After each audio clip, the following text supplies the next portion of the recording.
Scrolling through my phone late one night, I came across a video of myself that I didn't remember recording. In the dim glow of my apartment, my own voice whispered urgently about a specific date, a time when I would disappear. I laughed it off as a prank, but the unease lingered, clawing at the edges of my mind.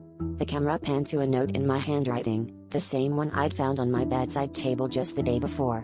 I had dismissed it as a bizarre sleepwalking episode, but now, seeing it on the screen, my heart raced. Maybe this wasn't a joke after all. The days that followed were a blur of paranoia. I found more notes scattered around my apartment, tucked in my shoes, slipped into my books, even appearing in my notebooks at work. Each one was a variation of the same warning: prepare for the time you will disappear. Friends noticed my growing anxiety, but I couldn't bring myself to explain. How could I? My own handwriting had become a stranger to me, a sinister version of myself that seemed to know something I didn't. I started setting up cameras, determined to catch myself in the act of writing these cryptic messages. One night, as I sat reviewing the footage, something chilled me to the bone. The video showed me sitting at the desk, but the moment I picked up the pen, my figure seemed to blur, the room distorting around me.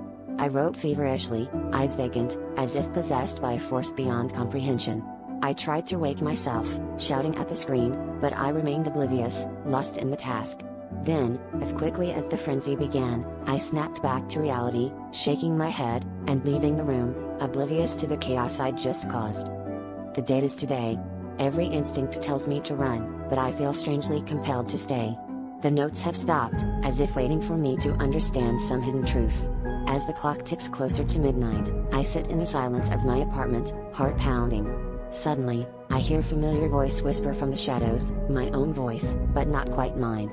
The last thing I see before everything goes black is my own face, distorted and smiling, stepping out from the corner of the room.